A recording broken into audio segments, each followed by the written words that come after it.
welcome to Bombay Paradise. Welcome here by Unconditional Love TV. I'm Joshua. We're starting here on Unconditional Love TV a new section where I interview special, interesting people on my way that did something in their life in the sense of the unconditional love. And today I'm gonna interview Phil. He did a lot for animals just out of unconditional love in his life. And so Phil, welcome here. So you're here at the Hippie Beach, living here since how many years? Now I've been here 6 months, but I did run a dog sanctuary with 100 animals average for 20 years, but I was here 25 years ago. Back semi-retired, but still looking after animals. Need your support. What else can I say, man? Unconditional love. We've got love for the animals, and all I want is the same people to be involved. That's it. So what did you do exactly with the animals? You take the ill animals, give them medication, find homes. That's not easy because you've got to find the correct home. And we home all over the world over the last 25 years. And we've got a good innings.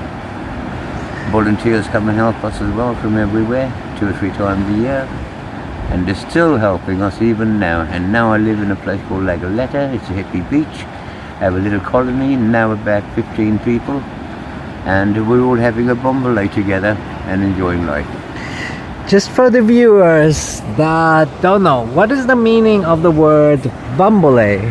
Okay, I've been here many years now, but to my knowledge, told to me by a Guanche Indian living in Los Gigantes, the meaning of bombalay is one of the first words brought onto this island, meaning when you smoke cannabis, whether it's green, the plant, or chocolate as they call it, resin, it means peace, happiness and tranquility.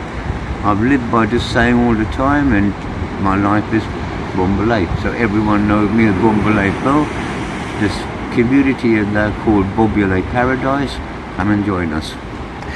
So the people still say it's here bombalay, for example, when they meet as a greeting. I saw it when they eat food, or even when they drink. It's used in many ways, the bombalay word. Most people know the word bombalay as a word of respect. But you do get your people who don't know what it means, even though they'd like to use bombalay, but they come in bombalay and it's a very, very hyper note. To me, bombalay is really relaxed, tranquil, and the whole energy is not disturbed, in any other way, just calm. So you said you were here already 25 years ago, so was it different to that time than it is now at the Hippie Beach? Much more different. Average still about 50 or 60 people in this little commune, only 15-meter radius really, and we never had any problems. We had a great time. The place was always clean.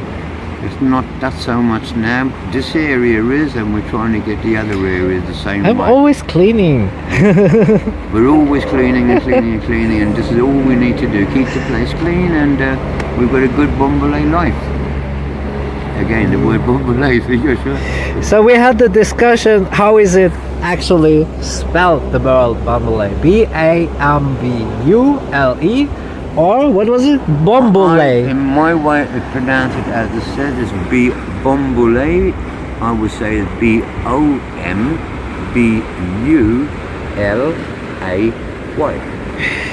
Bombalay, as you would say it. But so bombalay.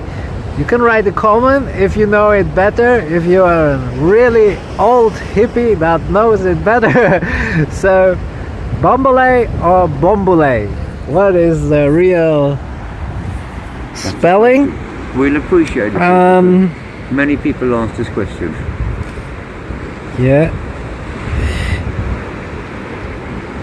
So, then how many years you spend now just for the animals, just taking care of them, or collecting donations also, or how did you finance it? I just talk to people and they donate from the heart. Very simple. Yeah. I tell them what the need is, and they see me, and they have seen me now for over 20 years. So I've got regular tourists, Facebook friends and everything else. To me, Facebook friends is another question, but I have got a lot of people who helped me out in the past. And I normally ask the question, who owns the company? When they say I do, I say no, I don't. You do. You were the one who supported me for 20 years. We rely on your support, and everybody does help us, so we appreciate everyone who does help. Not many of you, I'm sorry to say, very, very few, but thank you very much for the few who do help. But we need a lot more than you few. I'm sorry, ladies and gentlemen, but we do. That's it. So if you want to donate something for Phil and his animals, then you can contact me on my Instagram, and we're gonna find out a way how you can support Phil. So Phil, how many animals is it now still that you're taking care of? At the moment now, we're only looking after a few cats, Yeah. which are ours, but another 20. So if you're talking about, we're looking after about 50 cats at the moment, and dogs legally I'm not supposed to have because I'm looking for the finance. So my animals are now cared by another sanctuary on the island. In former times, did you have dogs then? I averaged for the last 25 years 100 dogs. Wow. Even though the figure That's 10 a lot. years ago reached 260, we did average 100 dogs. So how much food did you need for so much Whatever it dogs? consumes, but the food Yeah. wasn't a big problem because a lot of The water? Yeah, the water we needed at least 200 litres a day, Okay. and half the time I was stealing the water. I will say this, under the police know them, but one of them have questioned me in the last 3 years what I'm doing with the water. So I do get my water free at the moment, but we have to work with it and pick it up and bring it home. But that is what they consume. And I still get out the water to feed the cats, and that's it. But food is not a big problem. Medical costs are sterilising the animals, you know, and if an animal comes to us with injuries, of course, we've got to pay the veterinarian to do it.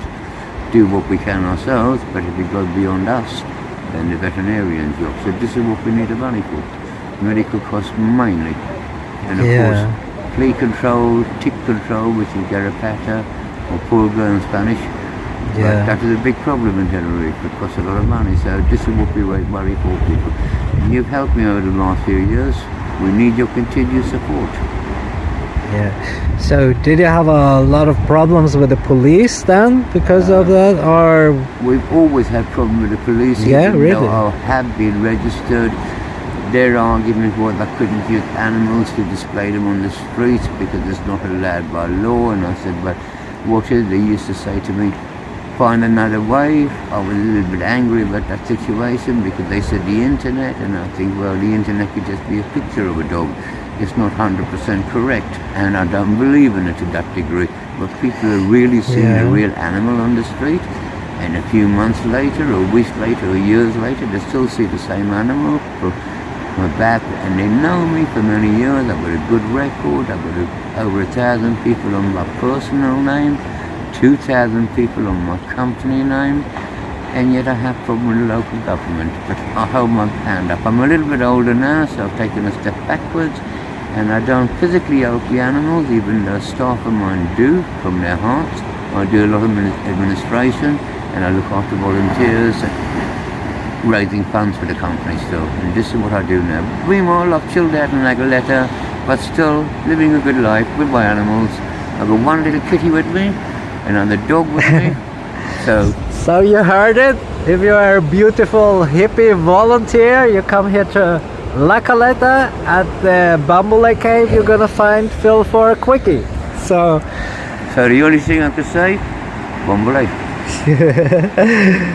So you're still doing this with the animals. So what's your driving thoughts, or why did you start a life living for the animals and did not something else? Just helping one dog out. Yeah. Another dog out, then another dog out, but dogs are on the street that need medical attention. Of course you pick it up and do what you can. And it just started, and a friend of mine just said, why you don't open a dog sanctuary? 1 week later, I had over 100 dogs, just because I told people I'm opening a dog sanctuary. Within 1 week, 100 And I had dogs. to shut my mouth and then keep it quiet. And they were Otherwise, all from the street, the dogs. word of mouth. People helping doing a sanctuary, a place to dump your dog. You know? Yeah. And that's how quick it. And I'm not the only company. There's over 20 companies here. Okay, I might be really? the biggest in number, but there's 20 companies at least. Yeah. What's in the name Tenerife. of your company? My company is called Dingo's Dogs Tenerife, Yeah. right? Dingo Dogs and Cats, sorry, Dingo Dogs and Cats Tenerife. That is my company, right? And you can find us on Facebook. At the moment now we are having problems with Facebook, but Yeah. we were on Facebook. Long stories again, people working for me, and we're not on Facebook now, but I am in my own personal name is. But What, Dingo how can the people find you on Facebook if they want to contact you for donation a lot or of them are support? volunteers, yeah. Yeah. We've also got another program called Volunteer Base in Tenerife, and people contact me and they want to do some voluntary work for me. And they still come and join me, even but I tell them I haven't got the animals anymore, they still come and joining me and helping me collect donations, or maybe go over do a bit of building work with the cats or something like that, you know? So they're still joining us all the time. Yeah, very nice. Now I'm very interested. What's your plan for the future, Phil? You have any bigger visions or something I that you're don't- I still don't- dreaming of for the world? I can only do what I can do, and what I do is I believe what we need is what we get. I Yeah. don't want anything, but for animals, see, need something, it will come. Maybe not always directly through me, but through the system. Yeah. So we just got to keep working with the system and do what you can, what you can. I do realise I can't help the world, but I can help the animals in my care and the animals that I'm able to. Yeah. Of course, the more, and it's always about money. Volunteer work, even the volunteers need pay because they got to eat and drink. So even volunteers don't exist anymore unless people have got a good job and got money, because they need to work, they need to earn money. I understand that. So the volunteers now have come to almost nil. A few Yeah. good ones that come all the time, and they still help me at the moment. Now I've got roughly 20 people around me. And most of them are volunteer workers who've seen me in the past, you know. Yeah. Yeah. One lad been with me for 5 years, another lad been with me for 4 years. The other people have been with me for 2 years, 3 years, so it's continuous coming back, you know. So it's doing okay, but we do still need your help, ladies and gentlemen, you know, so don't forget the donate button. What else can I say? Yeah, if you don't ask, you don't remind get, me you of know? something. We prepared here something, and Phil still knows the old like bongo rhythm that was played 25-30 years ago here on the Hippie Beach. You told me once it was played 24/7. That's Yeah, that beat. It never stopped. No, it used Really? to be. You can hear it now in the background. This was the rhythm. This was the tune played on Letter Beach 24/7, 2 months, 3 months in a row. As soon as one drum stopped, another drum would I love carry that on. rhythm. How long did it take you to learn that rhythm? Just ages. First they used to tell me to stop Ages. playing, right? And then eventually I picked the rhythm up, but I emphasized on it a bit, so it's a little bit of Yeah. my rhythm as well. So was it a bongo that was played to that time, or a djembe? It was called Pitera, Yeah, a jamvi, but made from the cactus tree called Pitera. yeah. And it used to always be played with that, but you could play it on any So was instrument. it just one person in that sacred No, circle, or there several? were many people with many different drums, and even people who didn't come to the circle from their caves or their tents, wherever they lived on the mountain. Yeah. If the music stopped somewhere, someone else would pick a drum up and play it. So it just used to go from one side to the other. But on full moon parties, sometimes as many as 15, 20 drums in Yeah. a circle. Okay, those days have changed now, but people still enjoy themselves. I don't like the techno that comes over here. I like it to be more Maybe natural. the drums were the beginning of the techno. There you go, and that's what started. It was Now it's all also, the electronics. I appreciate the hypnotic beat. youngsters. So, did you play it naked to that time in the circles, that I beat? did. Whichever I felt, you know. Yeah? If it was cold, no. If it was warm, yes. Ah, it would be, okay. you know. Just got my temperature. So Phil made a remix out of it for the donations. Maybe you can show the viewers just your own beat and interpretation? And I made a little song. I won't sing the whole song to you, but I'll sing a couple of words. This is the Yeah, fundraising just- song to raise money for the animals. It goes a bit like this. Woof, woof, meow, meow, bumbley, bumbley. A little money in the can if you can. Come on, man, if you can. A little money in the can if you can. The second verse. The money's not for me. We've already had our tea. We had some bread and jam. So come on, man, if you can. A little money in the can if you can. So go with song. Okay, Yeah, super nice. You showed me one time I had it as an earworm. 1, 2, 3 If you wanna days. know the full song, you'll have to woof, woof. contact me. Bumbley. Yeah, if you can, then donate. And you have another song, really? Yeah, of Many course. songs. One of the songs I If first it's made on the a island. short one, why not? One of the songs I made on the island when I came over here, it was called We're Travellers. And Okay. I haven't done much travelling, but the song is like this. We're travellers, we're travellers, by the help of the Lord, we're travellers. Listen to the beat. We love our drugs, our pills, our ash. We always get a beaver with no cash. We're travellers, we're travellers. With the help of the Lord, we're travellers. People stop and stare at us, especially when we travel by bus. Even the sun comes out. We're travellers. I could go on and on, mate. Nice, love it.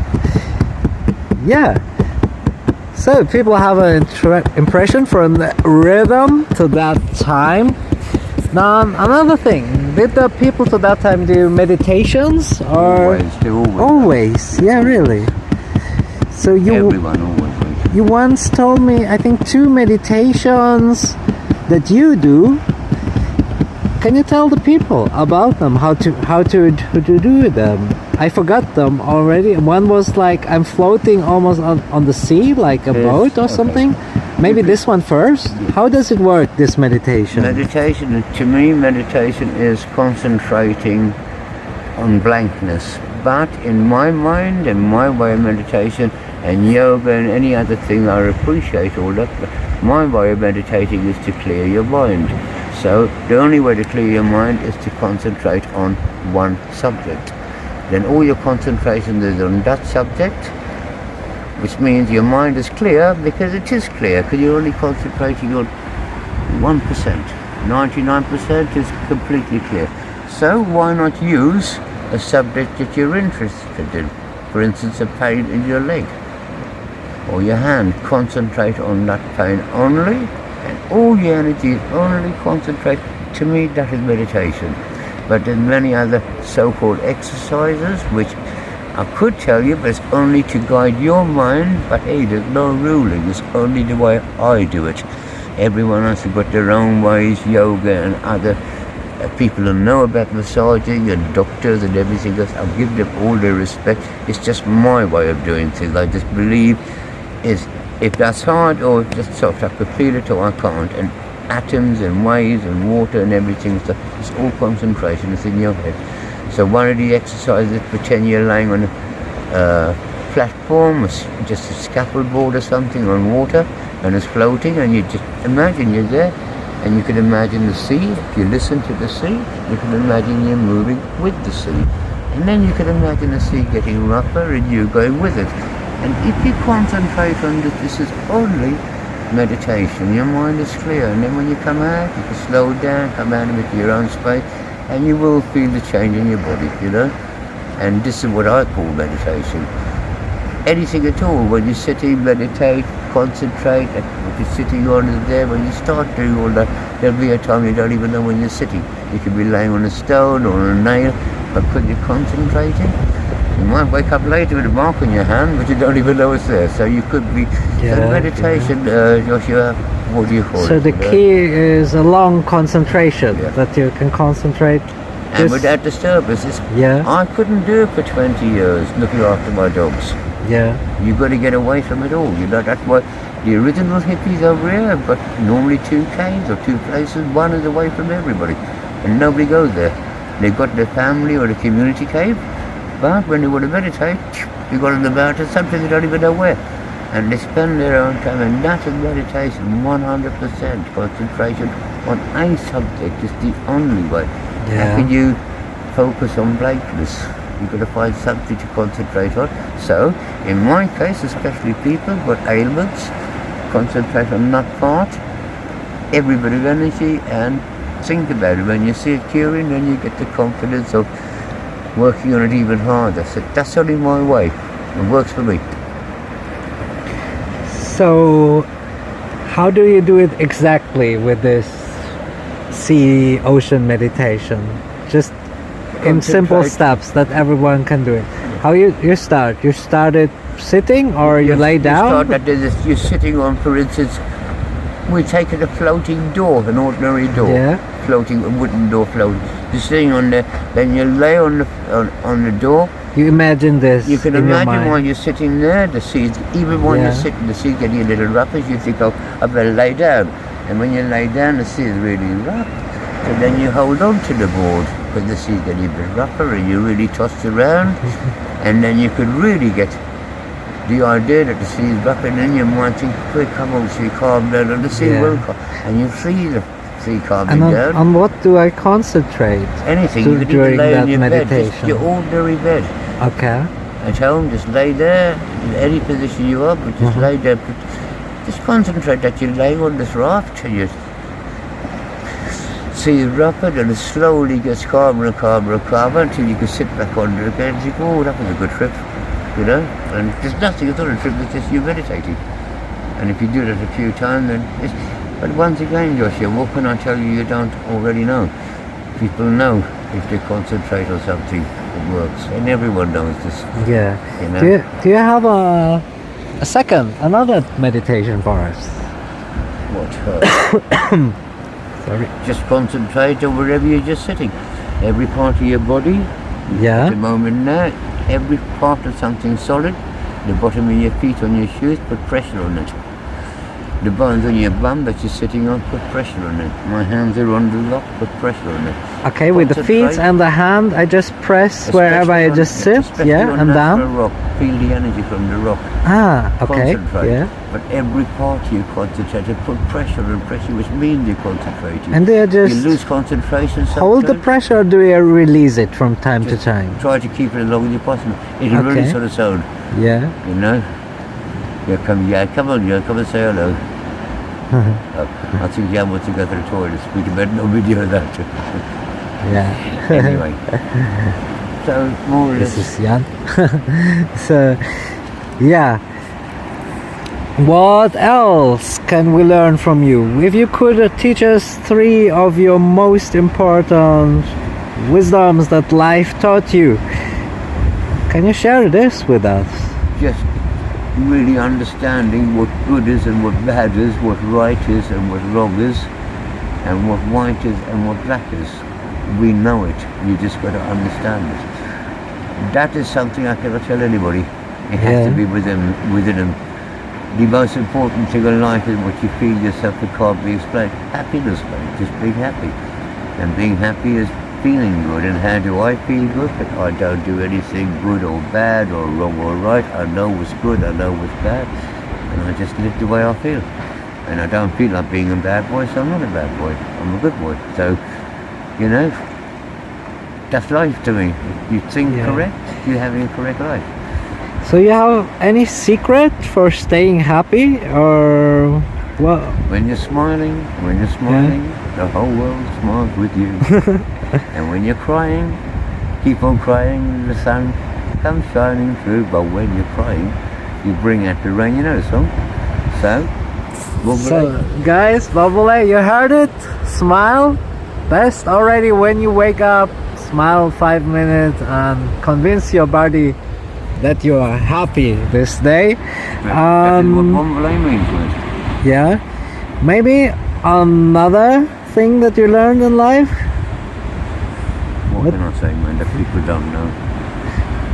Some know, some don't know. So, we're gonna end the interview now.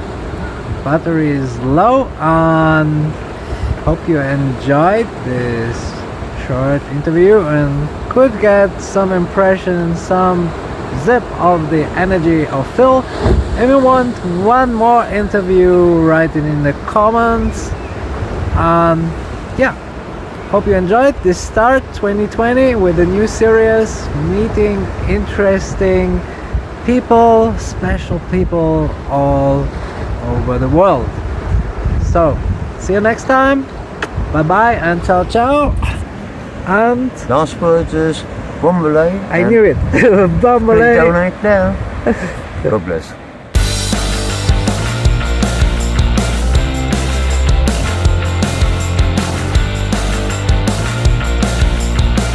We're travelers by the help of the Lord. We're travelers.